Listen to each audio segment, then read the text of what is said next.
Hello everyone, I am Tacit and welcome to the Gems of War Campaign 3, Week 10, Day 2. So today we got ourselves the Illithia faction, as well as we're just going to be messing with the World Lore event a little bit, though I think we did most of it yesterday, just because we did it simultaneously to some of our tasks, as well as the fact it's a pretty easy World Lore event this time around.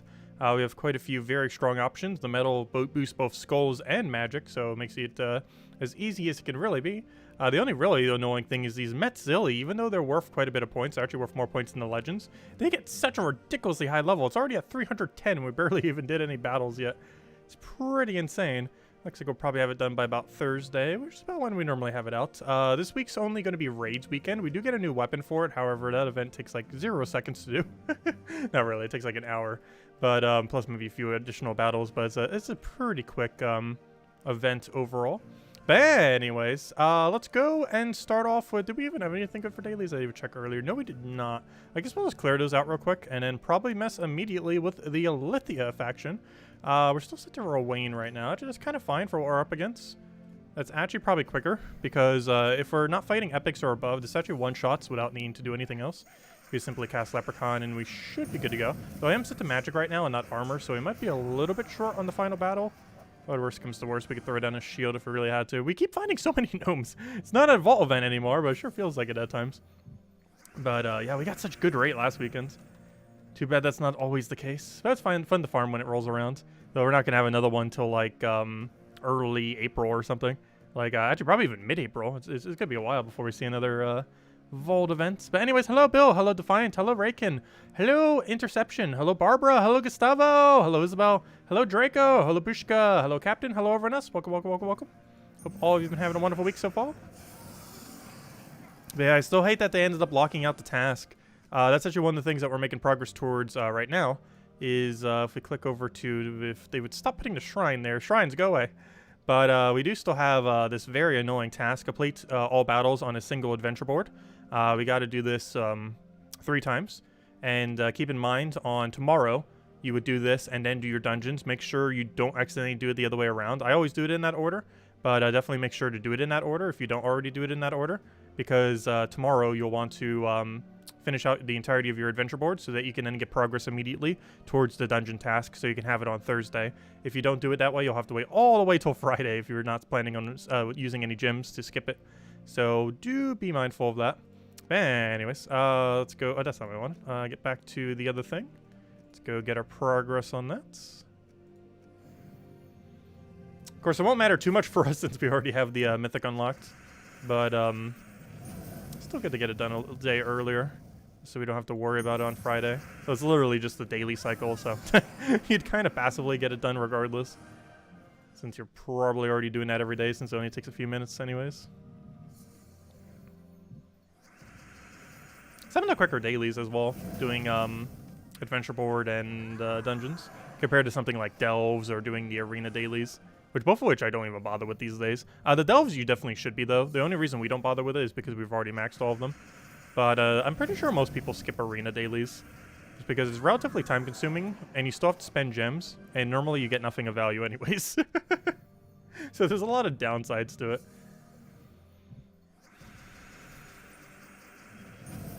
So hello Husky, hello Vika, welcome, welcome. Let's see, we'll throw that down. Hello Kelly, welcome as well. I can't believe they give so few writs on the writ one as well. There's only 1 writ task, and it gives like 10 writs. It is so ridiculously minuscule. Even if it was 50 writs, it would be pretty underwhelming. But look, you get literally 1 writ, then 3 writs, then 6 writs. It is so bad. This is a 1/10 of a deed, and 1/100th of an imperial. Meaning, I don't even think we've gotten enough writs tasks in the entirety of this existing to even craft 1 imperial. That is how few it gives.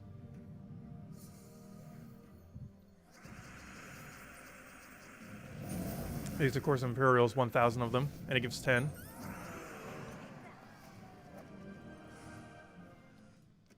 Let's go clear out dungeons. This one we'll probably use Phoenicia for, just because that one's a little bit inconsistent at getting the kills there. Hello, Mr. Jesse. Welcome. I almost with Illithia. Illithia is actually a pretty easy pure faction to do. Main reason for this is you can actually disable all of their stats, so you kind of just auto-win at that point. They're surprisingly easy. I was expecting it to be a little bit more difficult when we initially did it, but it actually turned out to be one of the easiest factions in the game. I wouldn't say the absolute easiest. I don't think you have any resummon. It's definitely pretty high up there. Still got to worry about skulls, but you don't have to worry about their cast as long as you can get a quick start. You thought it was gold for arena? Not sure what you mean. The offers that you get, the 3 offers, use gems, but they're 10% off. And most of the offers are pretty bad, but you can still get some of the good offers through them. Like war coins, like that one really good key offer, like an Imperial, some deeds, stuff like that. Like there's still some good ones on it. So you could do it for an entire week and get literally 0 good tasks. It's the same drop table as these 2 offers on to the left. Whatever can normally appear here can appear in your arena. One other pretty useful thing about that, because they can actually do kingdom objectives, is you can actually end up getting the pet objective as well. So if you still need to upgrade a pet for a kingdom, they can appear in your daily arena, and at a pretty high rate as well. Arena is in silver tasks. Oh wait, wasn't it arena instead of dungeons? Oh, my bad. Wait, was it? I thought it was dungeon. Pretty sure it was dungeon. I thought it was 3 things and then the dungeon. I'm pretty sure it was dungeons. What am I looking for? I'm looking for, yeah, gemsofwar.com. But no, I'm almost guaranteed it was dungeon. Because that would make it so we have to wait till Friday. Where's the thingy for it?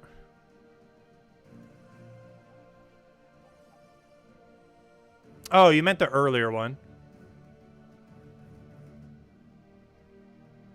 Oh, wait, never mind. It is both. Oh, I didn't realize it was the... Oh, I thought it was already at the 3rd task. Never mind, you're alright. Even after that, you still got to go do arena. You could preemptively do those arena battles then, if you want to. Do we actually have a preemptively done arena? I forgot about that because there actually is 2 things above it. Wow. But let's see. Do we have an arena started? Oh, yeah, we do. We're already done. We're already done with arena. We just do 1 battle and we won. Easy. But yeah, you got to do the dungeons and then you have to do arena. I already have it set up though. So all we have to do is win 1 battle and we got it done. I believe you can even have this battle done, and as long as you don't kill him in the chest, I believe it still counts. I always like leaving the battle just in case though. But yeah, you can preemptively do your dungeon to 5 or even 6, I'm pretty sure still counts. Just don't claim the chest and then claim it or do the battle once you have the dungeon objective, and it counts as if you did all 6 battles. So we already have it set up to go do so. We just got to do the 1 battle on that day. I would advise doing the same. I would have also probably done that today if we still needed it, but I already have it set up from earlier. But anyways, we did that. Let's go do the faction. Or start doing the faction. I'll probably do it with the team that we mentioned on Monday. And it's a pretty standard Rowan build. About as standard as you can get. And then let's go run it. Oh, you should probably go armor, though. This entire week, I've not had armor set at all. Let me go do that now. I keep not using Rowan optimally because I keep not wanting to set armor. Let's finally go do it, since we're going to need it for this faction for quite some time. So let's go switch it out. And I won't mess with Illithia. I should still have it on copy-paste. Oh, we have the exact same thing set up right now. I'll run it with shield, though.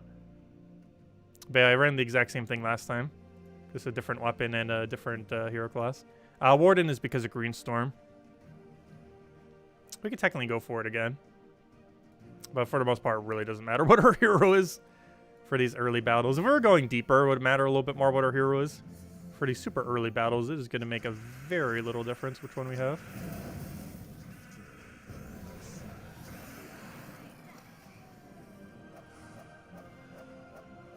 Was I allowed to find if I didn't already say hi?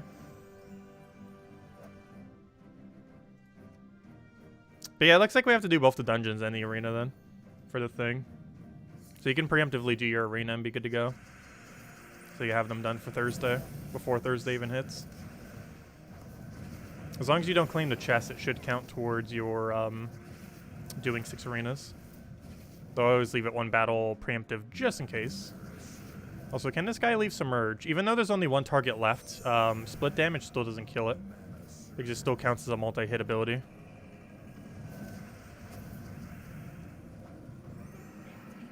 Well, Unti doesn't have Submerge. We can just do that. Oh yeah, this is that somewhat weird shaped one. It reminds me a lot of Hall of Guardians, but in a different shape. Where you basically move here, you move to the middle, and then you can do everything around you. It's literally just Hall of Guardians, but a different shape and different rarity battles. Though mostly the same rarity battles.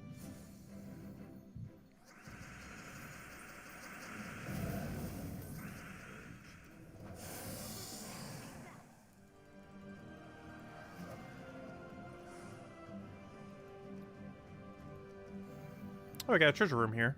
I don't think this is guaranteed treasure room, though. I just think it happens to be a treasure room this time. I don't think this stuff actually has any guaranteed treasure room. It's really a lot like Hall of Guardians, then, if that's the case. I actually forget if it does. But if it doesn't, it's literally just Hall of... I never really noticed that the other time. I think I might have mentioned it. But it's literally Hall of Guardians, but it's shaped differently. And I believe Hall of Guardians is a tier 4 in the middle instead of a tier 5. Okay, does this place have guaranteed treasure rooms? We have 2 treasure rooms. I don't think they are guaranteed, though. Pretty sure they're random if they are or aren't. Because it's likely just 2 random tier 4s, 2 random tier 3s, 2 random tier 2s, like how Hall of Guardians is. But of course, those rooms can be treasure rooms. We got 3 treasure rooms. 4 treasure rooms. Oh, gosh. There's no way those are guaranteed, though. I'm pretty sure it's just chance. And this delve might just have a higher chance of giving them on the side. Because I know Hall of Guardians has a really low chance for it, if even at all. Because it runs off a lot of the earlier rooms before random treasure rooms even existed in the game. Because when treasure rooms first came out, they were really static where they were located. And then they were a little bit more flexible with rooms that could be either not treasure room or treasure room.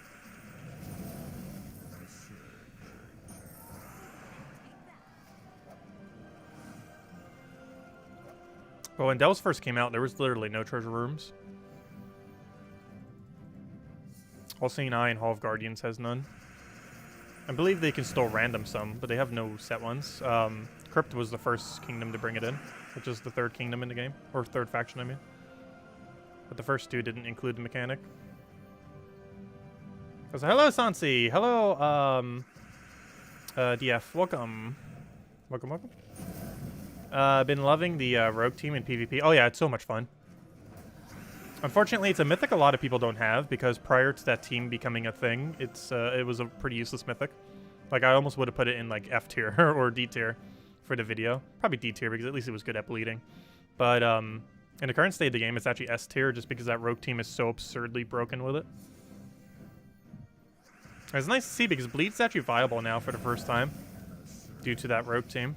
Because it 4 stacks bleed almost instantly, and that's 10 true damage per turn. Obviously, you loop most of the time, so you don't generally get to use the value. But in case you do lose your turn, you're still getting 40 true damage per turn, assuming the entire enemy team is still alive. Oh, excuse me.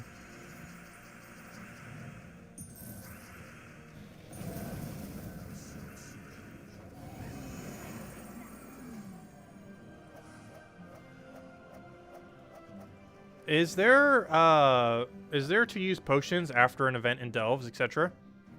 Potions get automatically consumed for the delve. There's no way to use them outside of the delve, and they only last for the duration of the faction event. Or for whatever event is associated to. But yeah, potions only ever affect the event they are associated to. And they're automatically consumed. They're basically just boosters for an event.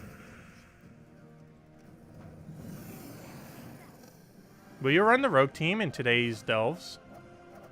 Is it usable here? We could for the later battles. While we're still one-shotting Rowain, there's not much of a point. But once we stop one-shotting, we could change up our team a little. But yeah, does it work on blue-purple? I forget the coloration. It might. A lot of rogues are blue and purple. But we could do it for the later battles. But for the duration that Rowain one-shots, there's not really much of a point in using something else. Since obviously instantly winning is about as quick as we're going to get. Cast Leprechaun, cast Rowain, win. Once that stops working, we could switch it up a bit. Stops working around 50 or 60, depends on our stats. There's some delves we do have higher stats for than others. You know what? This is treasure room. Still taking it first, though, just because it's Cedric treasure room. Theoretically, there's argument to be made that Cedric treasure room should always be taken first. That's because it gives you more gold for every subsequent battle, but it only makes that go higher, not your end gold. Also, why are we 1 mana short? What are you doing? You need 1 mana. There we go. Always the 1 mana.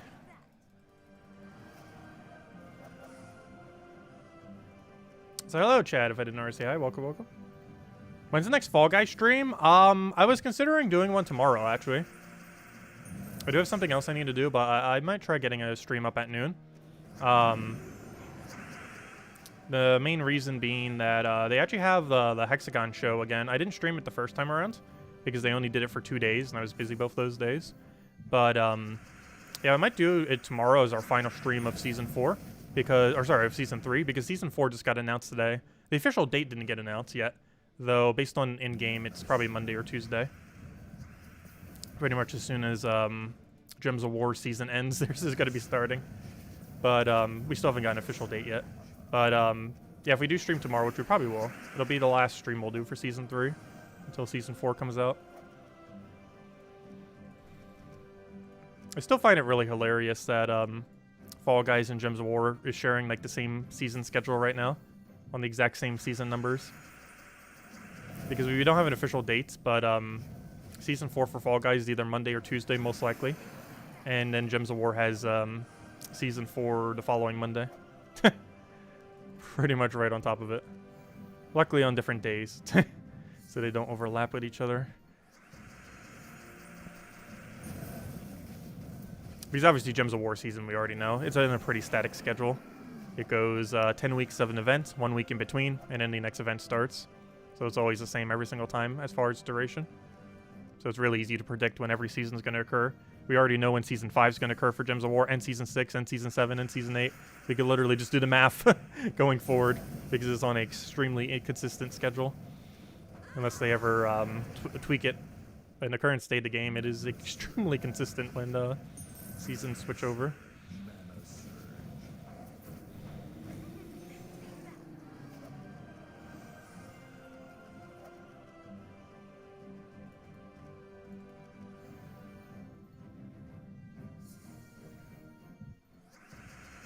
How many hours have we played in Gems of War?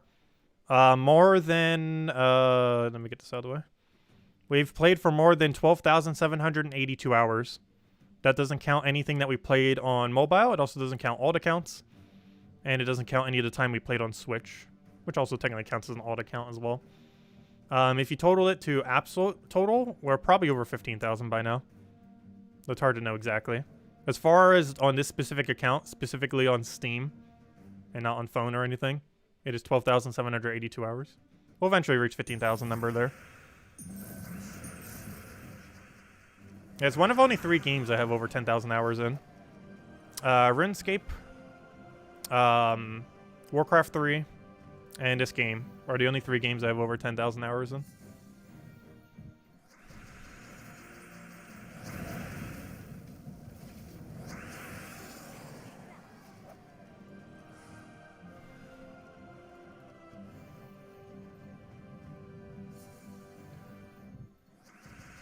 No, RuneScape I don't play anymore. And Warcraft 3 I barely touch ever since they killed it last year.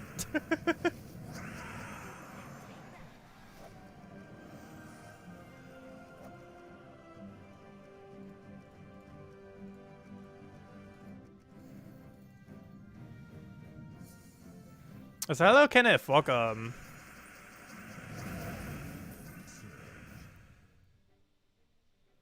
You don't quite understand how to upgrade the horde quality? Can you explain it? Sure. So generally, the way that you want to upgrade the horde quality is using your smaller treasures and then incrementally using your bigger treasures. So as far as treasure order, when you're upgrading a faction, it's a little bit harder to show when we already have all of them maxed. But generally for the first like 10 to 25 or so levels, you want to use bags. Unless you have so many rings and other things that you just use rings instead. Like, obviously, we have so many rings at this point that we never use bags ever again. But if you're still at the point where you have nearly 0 of all the treasures, you would want to use bags up to about 10 to 20 or so. Then you'll want to use rings until about 50 or so to go get your level up. You then want to switch over to chalices anywhere from around about 50 to 75. Sometimes you use them all the way up to 100. Crowns, depending on how you're going about it, you'd want to start using either at 75 or 100. If you're much later in the game and have a lot of treasure, you normally don't start using them till about 100 to do post-level 20 or 100 level, I mean. But if you're just trying to get a level 100, which earlier on in the game is pretty much the main thing you're trying to do, you start using them around 75 or so.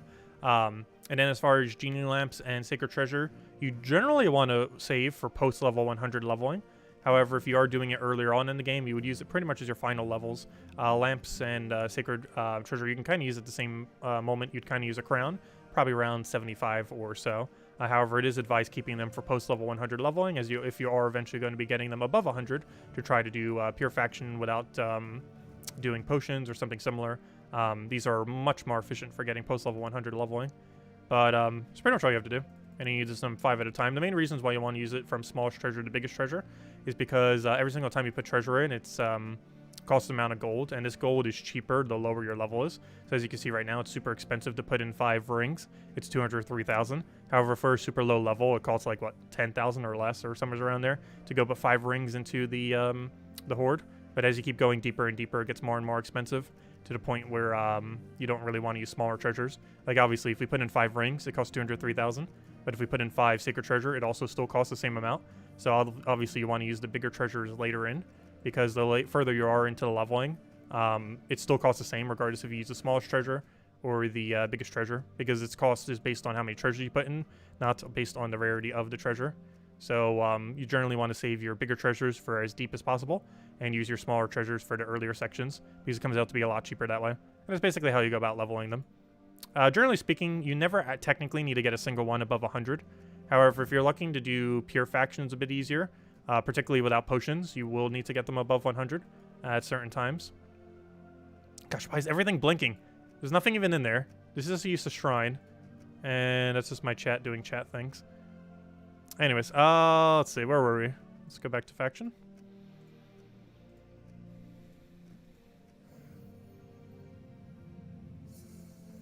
Yeah, we did cover a video on it in the past as well.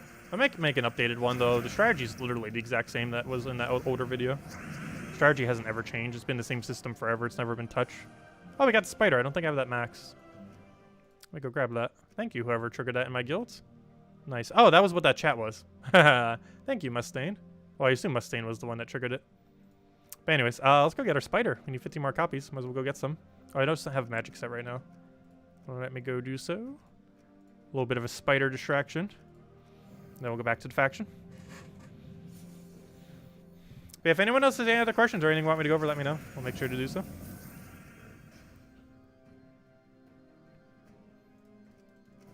Seven 700 hours on Switch is definitely more than me. I think we only ended up ultimately playing like 100 or 150 hours on Switch. I don't even remember. My highest played Switch game right now is definitely Animal Crossing. I think it's at like 1,600 hours.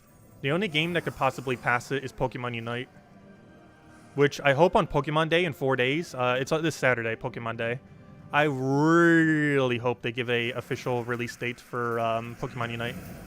They're beta testing it in Canada right now. They finished beta testing it in China.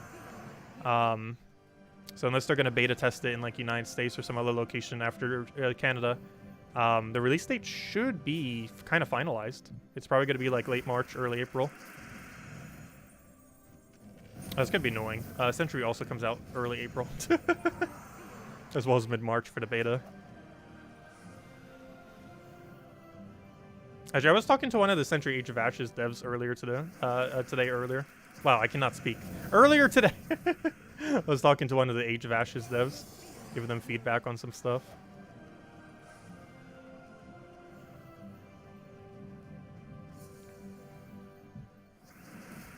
But yeah, the devs seem pretty nice.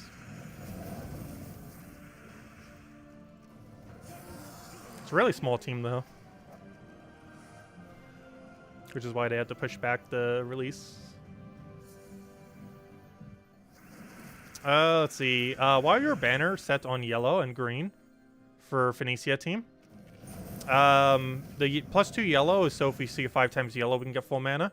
The +1 green is because Leprechaun is +1 green, so it's +2 green. So we could do the same thing with a 5 times green.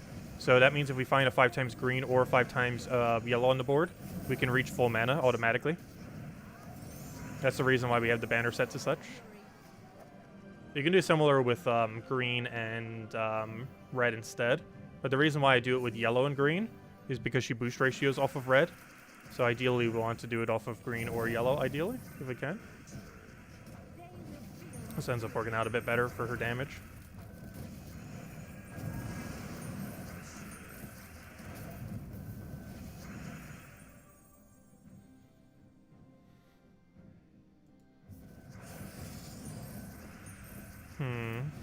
Take that over. Grab a thingy over there. Oh, so we would need here. I'll take the red for now. Get the thing and he's just dead.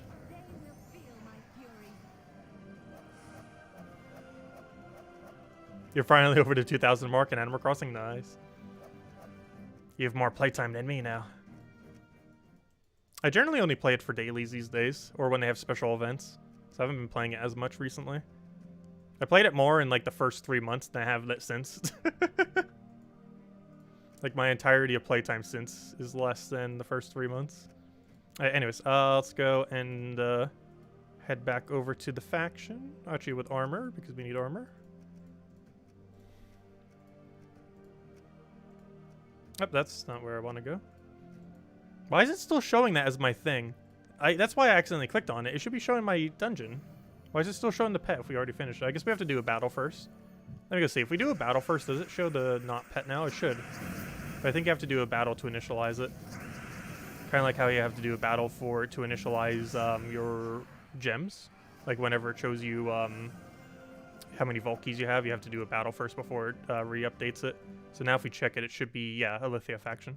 The problem is we didn't play a battle. If we would have played a battle, it would have showed Illithia faction. Any battle, not even specifically the faction battle, any battle would have updated it.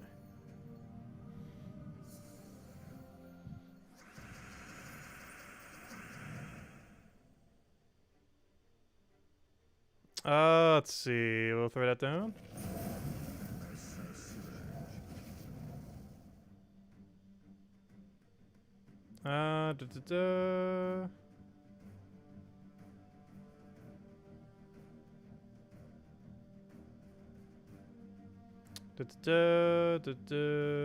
Whatever, consider coming back to the Gems of War on Switch. I personally hate how behind it is currently, which has been the main thing that made me not play it. Also the lack of cross-platform. Like if it has cross-platform, cross-play and all that, I'd probably be playing on Switch right now. But because it doesn't, oh no, I just haven't really been.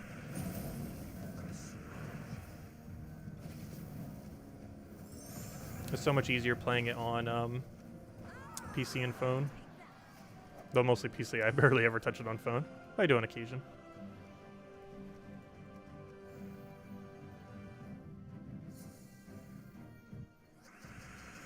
Let's see, I'll take that over. You're wondering if you could explain how to get diamonds for the Soulforge faster for an early player. Most of the diamond accumulation rates are pretty slow by design. The main way that you get them is by doing daily dungeons. The main way that you can speed it up is by spending 50 gems every single day on the extra offer. This is always worth it on Sunday, where it's basically pure diamonds, and is at minimum the day you should be doing it on. However, it is possible to spend it every single day, which would cost 300 more than only doing it on Sunday. But it would give you 120 extra diamonds over the course of the week. Technically slightly more because you get some shards in there as well. But that's basically where you gain like 80% of your diamonds. Some of them are obtained from guild tasks. If you're in a bigger guild, I believe they're on all the epic tasks. I think I have 25 of them or something. And aside from that, most of the other methods of accumulating them are extremely slow or non-existent. Basically making dungeon essentially where you get almost like 80 to 90% of your diamonds. Either directly from the dungeon drops or from doing the 50 gem thing every single day. You should never, ever, ever, ever get them off of offers, though. The ones off of offers are exceedingly overpriced. But the ones that you spend 50 gems for every day are a bit more reasonable.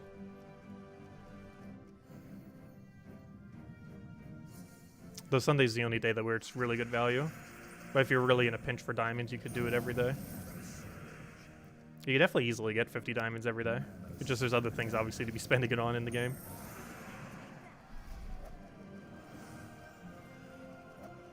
It's basically 1 hour of doing treasure hunts.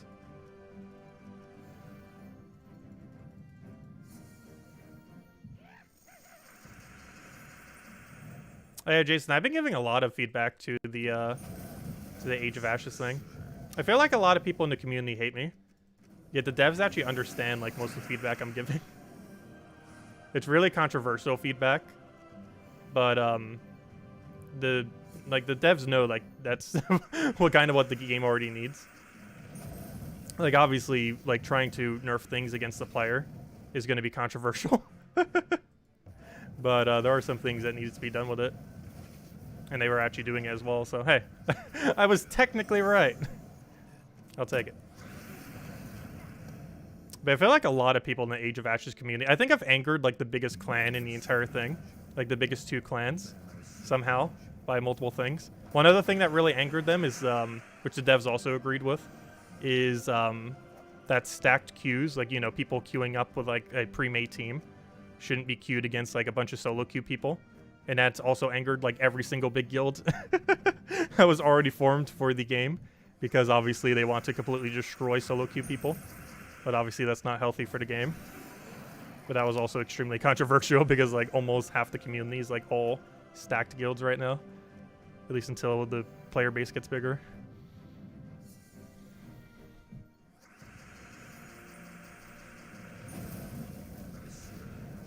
What am I going for here? I'll take that over. Throw a shield down on it.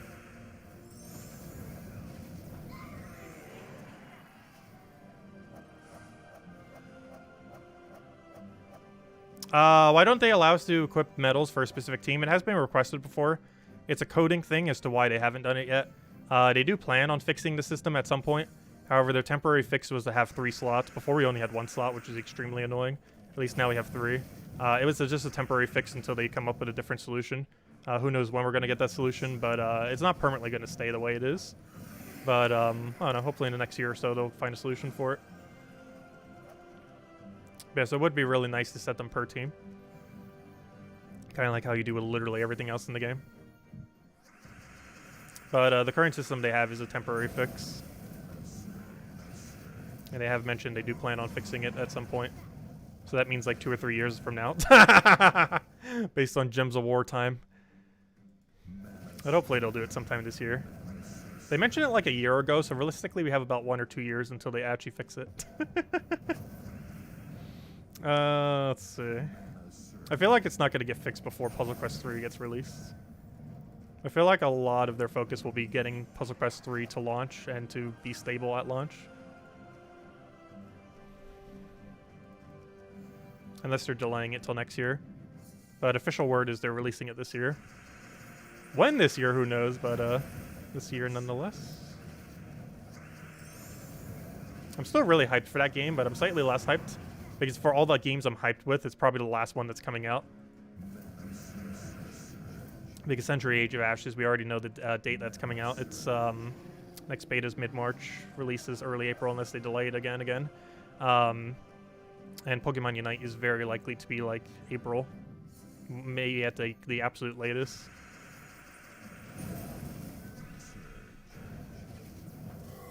But Puzzle Quest 3, we have not the slightest clue. It's very likely to be later this year, because we have like literally no info on the game currently. Aside from that, it's coming out this year.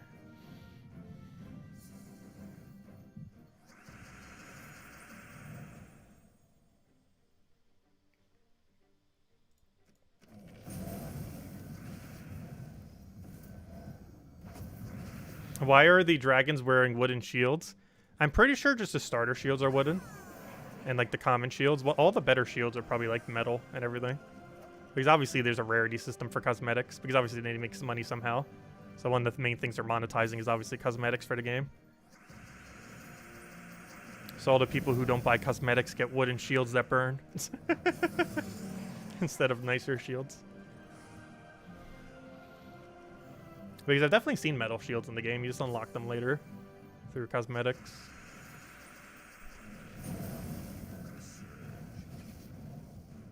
It has a pretty generous cosmetic system, though.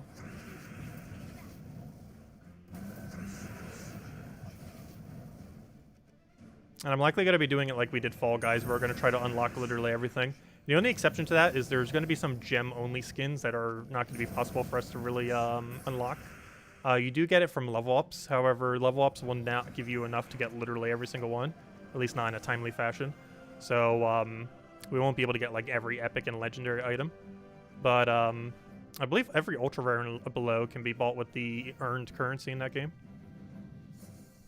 And there's some epics, like for armor and stuff, that can be earned with normal currency too. I believe every epic and legendary dragon is gem only though. And while you do earn gems in the game, it's definitely not enough to get literally every epic and legends. Without monies, because obviously they make money somehow.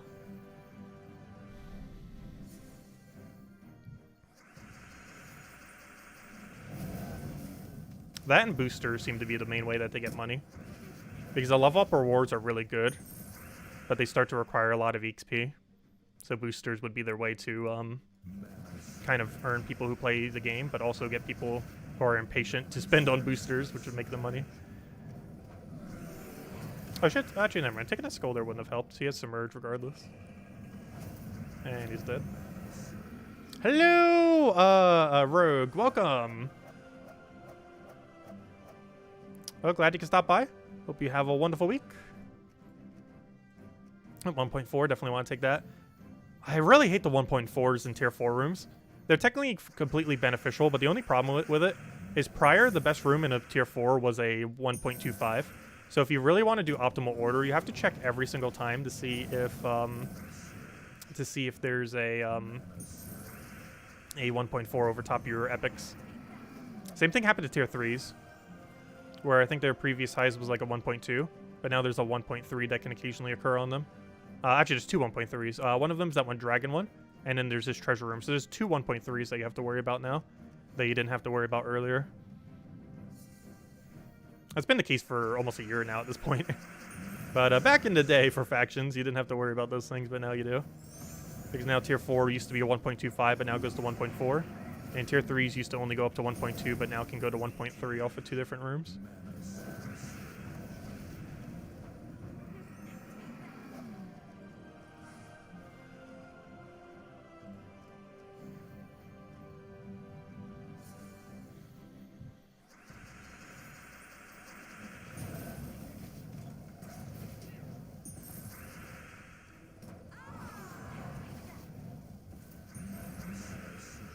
Oh yeah, starting next month, we could order tacos from Taco Bell.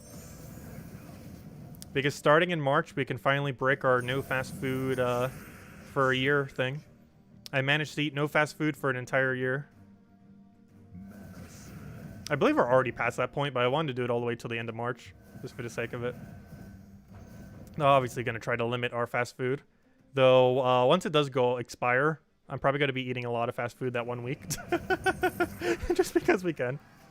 Also because I still wanted to do KFC for when we get the gold chicken skin for Fall Guys.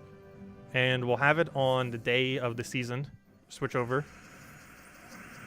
Because we're definitely going to gain enough trophies for it that day. So we'll need to go use Grubhub or something to go get Taco Bell. I mean, not Taco Bell, to go get KFC that day. I know, we will be streaming it. Though, we're probably cheating with it on Fall Guys for KFC on that stream. That'll probably be the first time we cheat for it. Finally breaking our 1-year streak. The next one will probably be a random Tuesday for Taco Tuesday. Ideally, if Fall Guys Season 4 happens on Monday, what we'll do is we'll do KFC for that day. And then we'll do Taco Bell for Gems of War stream on Taco Tuesday. Otherwise, we'll wait till the following week's Taco Tuesday. Which we might actually just do that, because that would be technically the start of Season 1 for Gems of War.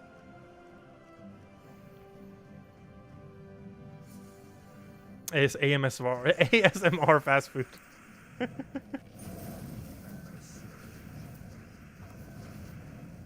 That, and I still have a $50 gift card to Burger King.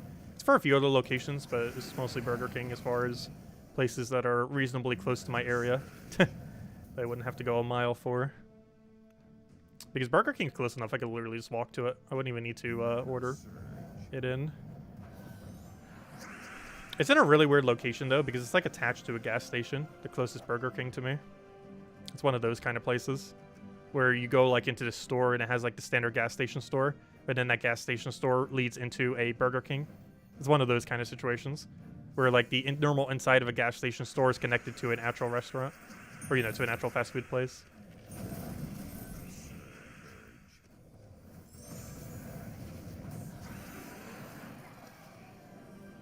I need to eat the Impossible Whopper. What is the Impossible Whopper? I haven't really been watching fast food ads because obviously I can't eat them, so there's no point in watching them. I've had their Veggie Whopper before. Is that what it's called? The Impossible Whopper, or is that something else?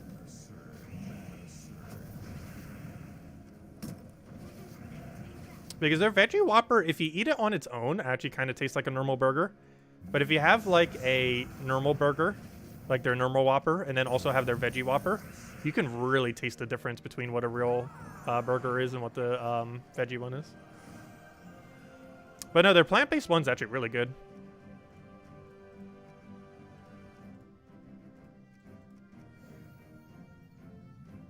Yeah, I've had it before. That came out before I started doing the 1 year no fast food thing.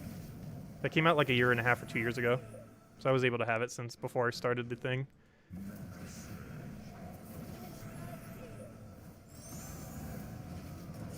Yeah, I like it.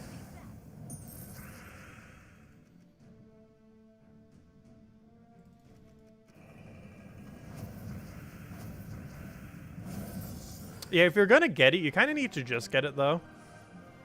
Because the taste difference, like, they both are satisfyingly different. Like, the normal meat one and the veggie one. But if you just get the veggie one, it just tastes like a normal burger, pretty much. But if you get, like, both of them, you definitely notice more of the difference.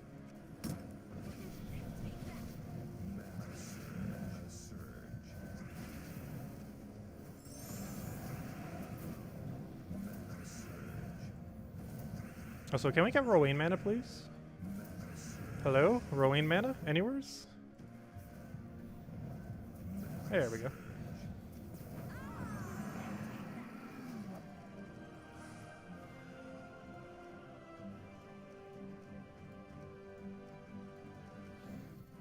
What, are we just gonna have like a fast food tasting spree on stream?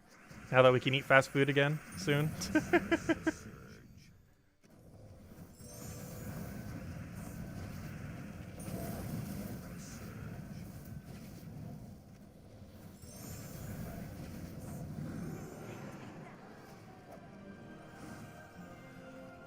The main thing I hate that McDonald's got rid of probably has to be those wrap things. I'm pretty sure no McDonald's by me sells them anymore. I'm not sure if that's like all McDonald's in general. But those like chicken wrap things that had like ranch and salad inside and chicken. Like that was their best menu item, and I don't think they sell it anymore. It was like the healthiest thing on the menu, and they got rid of it. Because of course they would.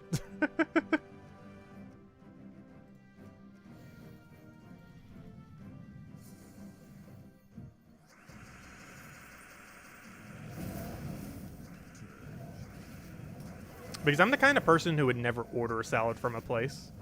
But I would order like a wrap. Because it just seems like kind of pointless to order a salad when you can just make a salad so easily.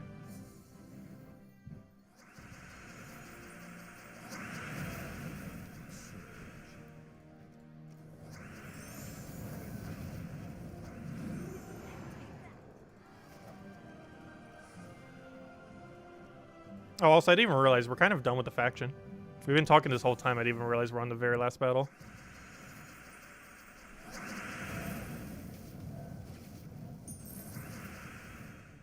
I'll go hand out a code after this, and we'll mess with a few other things. So as far as dailies, I think we got all of them done. Let's do the Ward Lore event, most likely. And get our battles done there. Yeah, there we go. There's the entirety of the faction complete.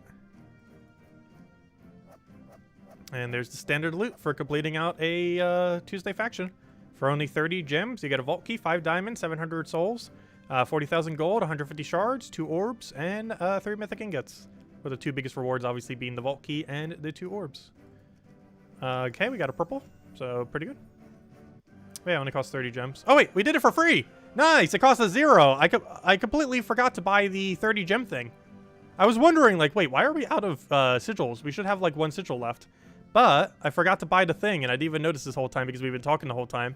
So even though it went slightly slower, we saved 30 gems. Ha, it didn't cost 30 gems, it was free. Haha, see, that's why you do multiplier order. Luckily, this delve is set up in a way that you kind of by default take multiplier order. But, yeah, we got 30 gems for free then. We did it without the 30 gems. Not too big a deal. Normally, it's just worth it for the time saved to buy the 30 gem thingy. But we were able to do it without it, because you get a random treasure too. So getting 1 random treasure for 30 gems, if it hits like one of the better ones, actually a pretty good deal. Like if you get an epic or above treasure, it's actually pretty good value. But we didn't need it, so we saved some gems. Oh, and we got tribute ready. 16 gems. That's pretty much the entirety of what that would have cost anyways. Wendy's has some good salads. The problem is they use nuts with a lot of stuff. And I'm allergic to nuts, so I'm always like concerned with getting stuff like that because I'm not sure if they're how mixed they are. So I wouldn't accidentally want them to do something like that. But yeah, Wendy's does have some pretty good food. The only thing I hate is that they use nuts, so I try to stay away from Wendy's when I can, just in case they're careless with it. But anyways, let's go do the faction. But yeah, Wendy's does have good food. The only problem is they use nuts. Let's see. What am I looking for? I am looking for the World Lore event. So the Mythic is higher than this. However, that's the next higher than the Legends. Let's go take this guy and auto kill it.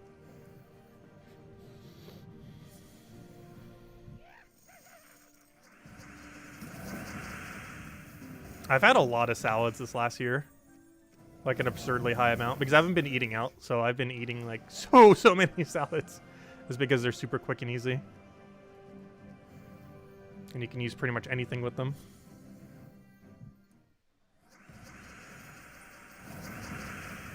But no, I never order salads at locations. Even at most restaurants, unless it comes like free with the meal.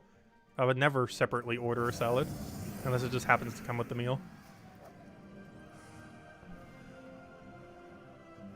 Even as something like the melting pot when we went to it last year, I didn't order a salad because it doesn't come with the bundle thing. One of the more expensive bundles it does, but during the way that order stuff, it comes out a bit cheaper. And I don't bother getting it that way, so you kind of just ditch the salad. It's like 10 bucks for the salad if you get it individually. A lot of places charge way too much.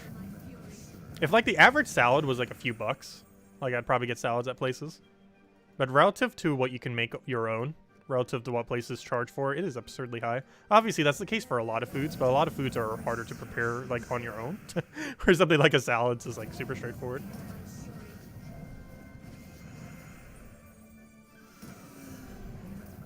But like something like a taco, for example, is just a lot easier to order compared to making yourself, because it's just such a messy endeavor. And then you might have excess, and then you need to figure out something to do with it. It's just a lot of hassle compared to just having a place that's already set up to doing such a thing.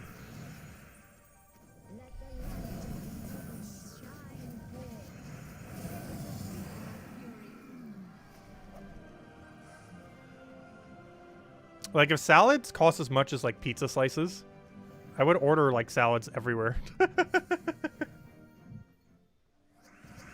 Like if you could pick up a salad for $1 or $2. Let's see, I'll throw that down.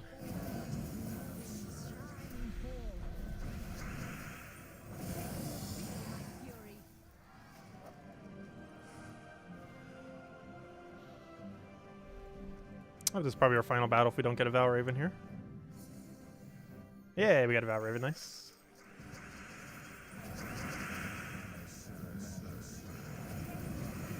And no, it revived.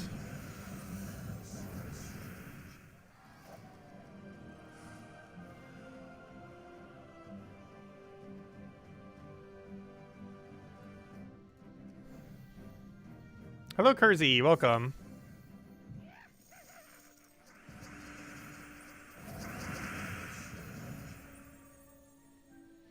Let's see. Also, that's a lot of grinding. Very nice.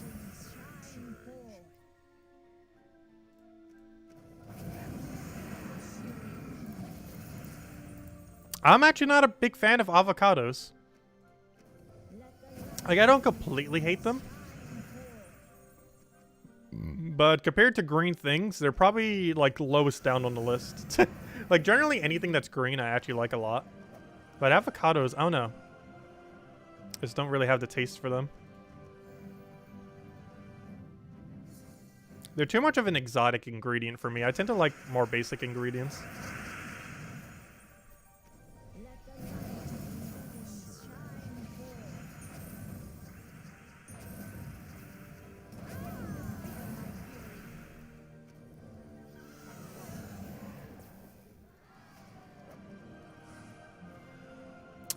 Let's see, we'll take this one.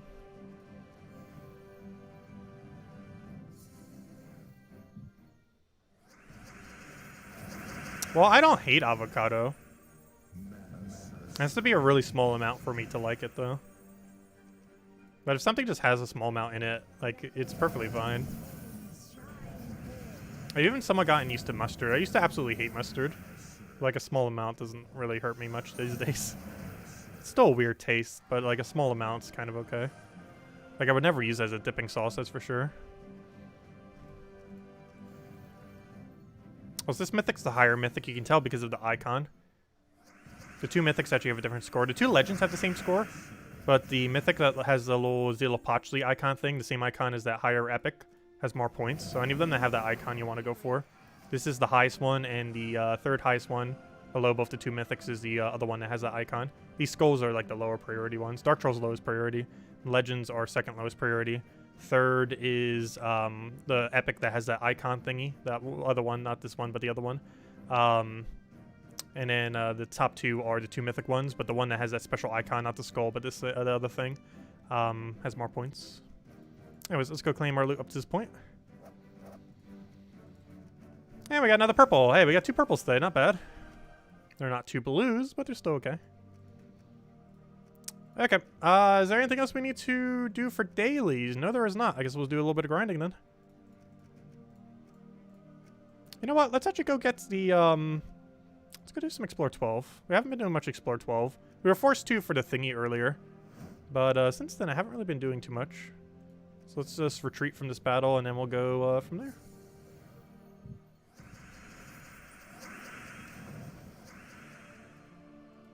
Give us that 12, and should be good to go. Oh, not with that team, though. With our Explore 12.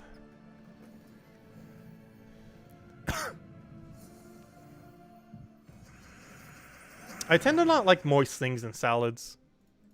In something like a wrap, it can work. But aside from, like, dressing, I don't like anything moist in a salad. So things like cucumbers I don't like in salad, though I do like cucumbers. Avocado I don't like. Like, anything that's kind of moist or slimy I don't like in salads. Aside from dressing. Oh, did you miss today's code? No, I forgot to go hand it. Let me go do that. I was going to do it after the faction. But then we got distracted with talking about food for like the last 20 minutes. Let me go hand up the code. Let's see.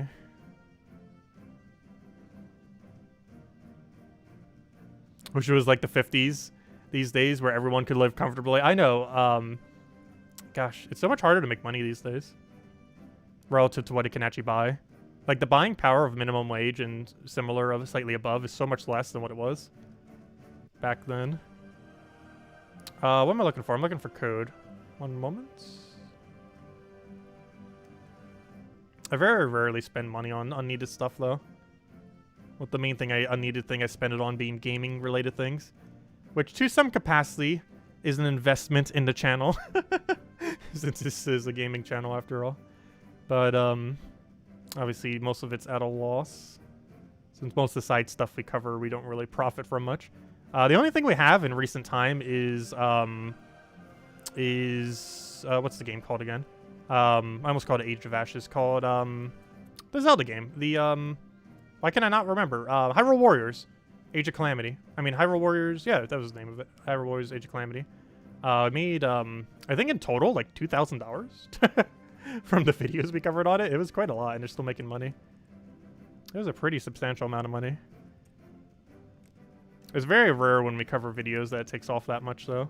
But we got kind of lucky with that one. Oh, there you guys go. There's the redeem code used on gemsofwar.com with the game code section. Your invite code can be found underneath your settings menu. Whatever your game says right over here underneath your settings is what you put in for your invite code. Redeem code is right over there in chat. Just copy paste the random numbers and letters starting with UWX. And give same order as always 2 treasure maps, 1 gem key, 200 souls, and 2,500 gold. Enjoy, everyone. There you go. Same thing as always. Might want to save that gem key for next week's mythic. Not this Friday, but the following Friday we're getting a new mythic. I believe it's a White Helm mythic if I'm not mistaken. White Helm's current mythic is Guard's Avatar. I think it might still be better than the other one, though.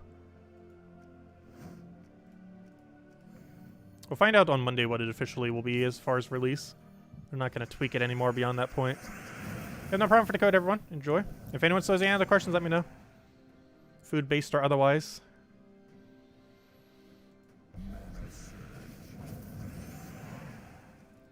Yeah, I really wish Gems of War would eventually get cross-platform and cross-play. It has to happen with Puzzle Quest 3 or the game's gonna die. Puzzle Quest 3 specifically, that is, of course. But Gems of War, it technically doesn't matter as much because it's a lot more single-player related. However, it's still very beneficial if it had cross-platform and cross-play. Not just because you'd be able to play on more platforms and still keep your progress, but also because it would make the player base seem bigger. Because we'd actually be able to see the full player base at once. Because right now it's fractured into 5 communities. PC Mobile is 1 community. Then Xbox has its own, PS4 has its own, and Switch has its own.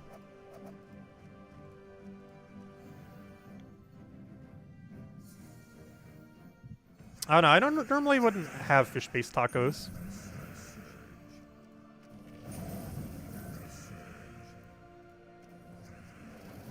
Fish and chips is pretty good though, but it's not like tacos. That's like the closest I ever get to having like breading around the fish. It'd be like fish or chips, or fish and chips or something.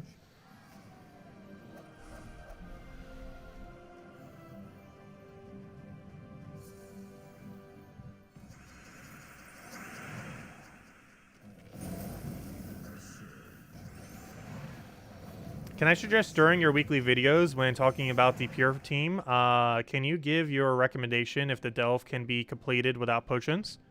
I try to normally mention it. Like this time around I mentioned it. It's possible to do without potions, I'm pretty sure. This week around. Because generally if I say it's an easier faction, that means it's probably possible to do without potions. I might not necessarily say specifically that it's doable without potions. But like the one today's potentially possible without potions. Though doing it with potions, like with any location, makes it absurdly easier.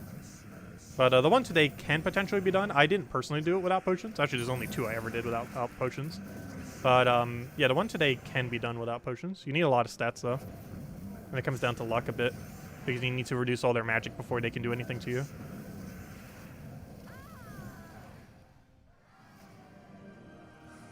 Do you guys have Friday fish fries in the South? I've never heard of such, though that might exist. I'm not sure. I don't know too much about Southern culture. I was raised mostly in the North, particularly in New Jersey.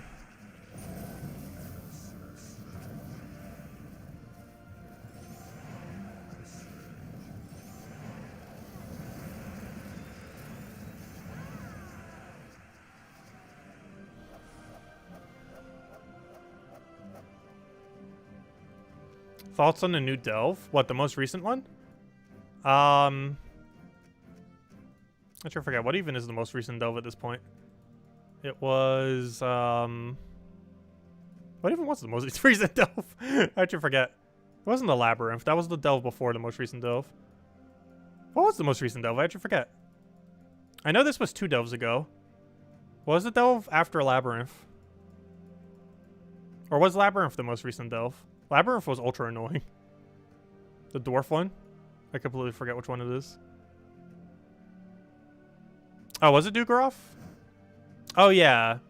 That would explain why I don't remember its name. I don't know. I really like the fact that they're bringing in block mechanics. And the legend for this place is pretty cool. But I feel like I haven't found any viable way to release them. Like, he will have viability in the future. If we can get a version of that mythic that does freeze, and then we could stun freeze every single time the enemy casts. You know how ultra devastating that's going to be? Having a stun freeze combo off of automatic casting. That's going to be so ridiculously strong. He has potential going into the future, but I believe in the current state of the game, he's not useful for much.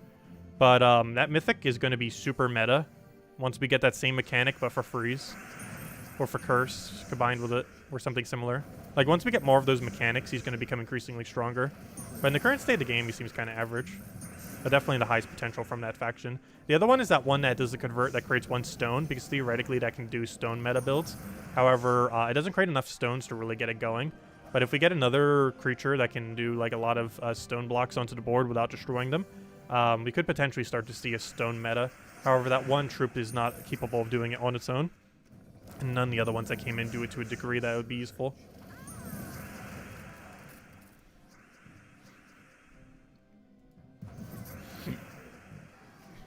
But yeah, the rare from that faction and the legend from that faction have potential going forward. But in the current state of the game, they are kind of not really useful. But they definitely have potential as more things come into the game. So they're definitely worth keeping an eye on.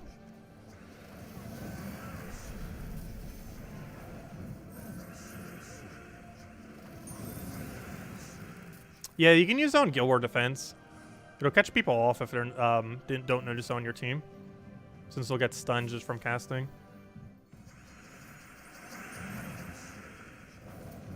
You need a freeze or something else for follow-up to make it really work, though.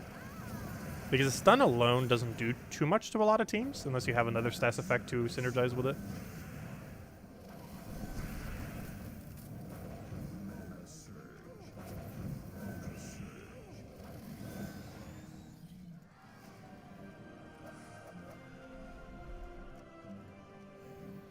But if anyone has any other questions, let me know. We'll probably go for one more chest and call it a night.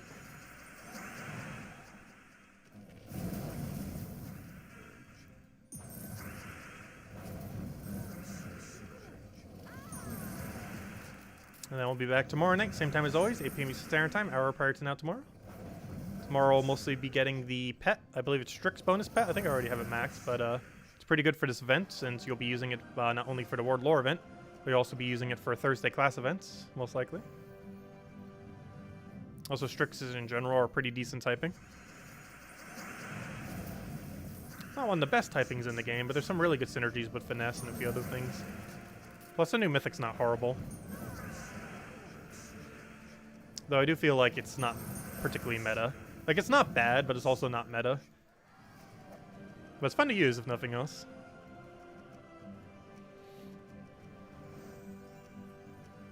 Okay, what are the last questions? Let's see.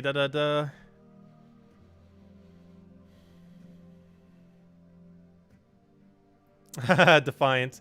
Yes, we'll be streaming Fall Guys tomorrow. Probably around noon.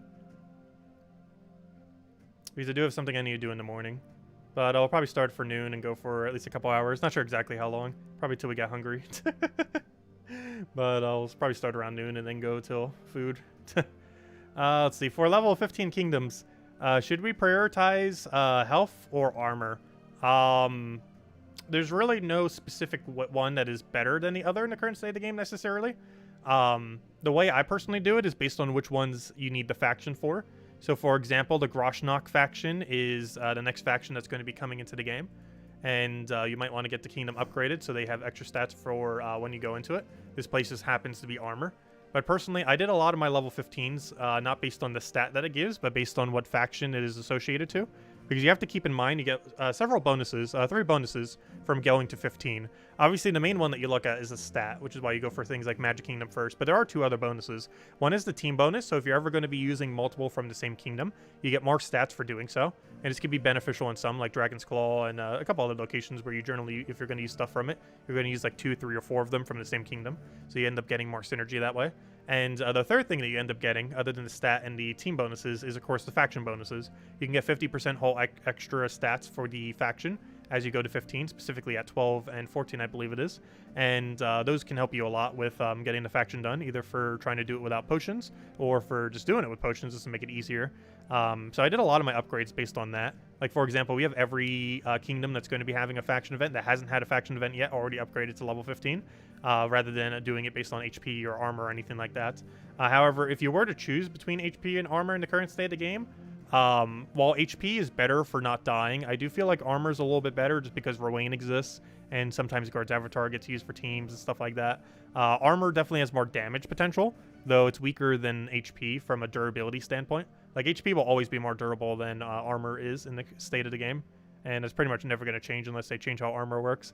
But armor has boost ratio for stuff, obviously, so if you're looking for speed, theoretically, its priority is magic, then attack, then armor, then HP, because HP in most situations within the game, except for a very few situations, gives you additional damage, whereas magic gives you the most damage potential, attack gives you the second most damage potential, armor the third, and HP the least amount of damage potential. However, HP is much better than armor for surviving, so it really just depends which one you feel like you need. But no, there's really no wrong answer. You can go even on both. You can go all in armor. You can go all in HP. You can just do it based on which 15 kingdom you need for factions. That's why I did it on.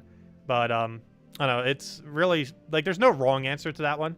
Obviously, magic and attack are definitely highest priority first, with magic being the absolute highest.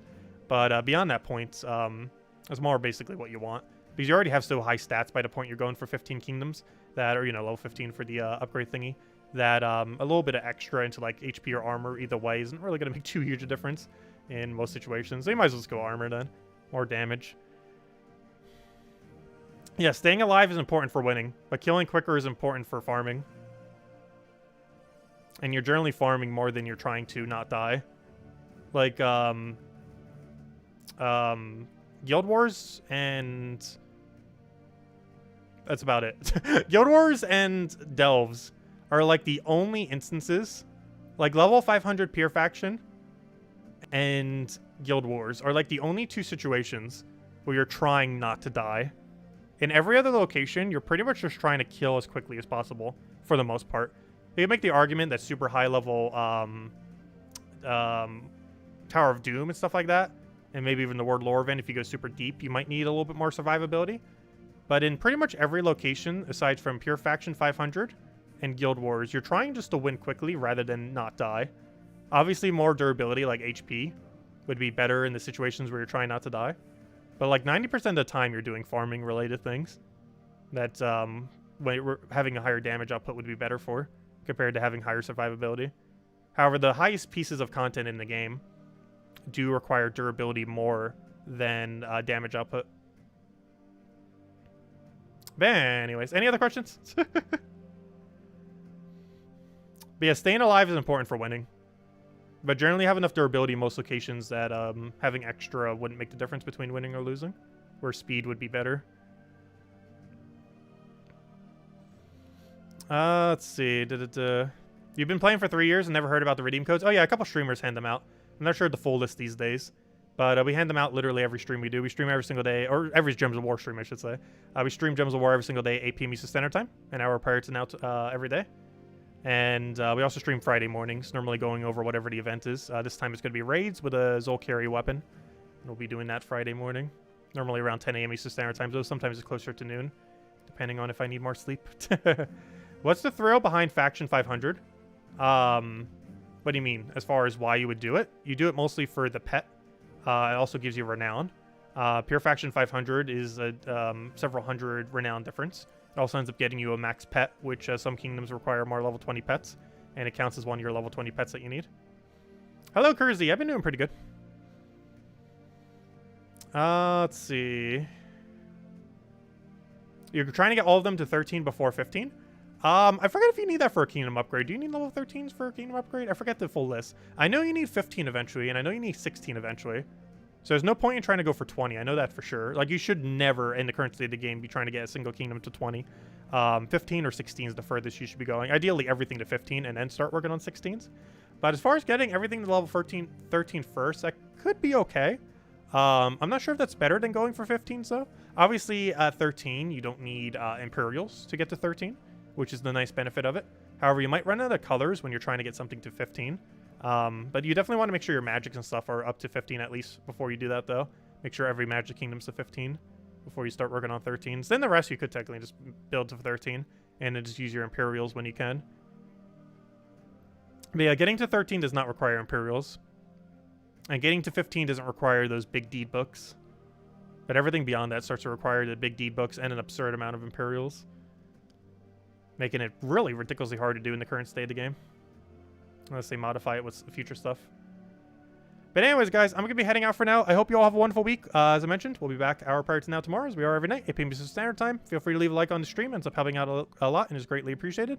Aside from that, we're also going to be streaming Fall Guys for the last time for Season 3 on tomorrow. We'll probably start around noon Eastern Standard Time, which is 15 hours from now. And I'll probably go for a couple hours. Mostly going to be doing the Hexagon one, which is basically the final round over and over again. It's a lot of fun. This is the second time they did it. I didn't stream it the first time because they did it for only 2 days. And I was busy both those days, but we're going to stream it this time around. And yeah, it's really good for farming crowns. And yeah, we'll mess with that. It's a lot of fun because it's basically the best final over and over and over again. But anyways, guys, I'll catch you later. Thank you so much for stopping by and enjoy your week.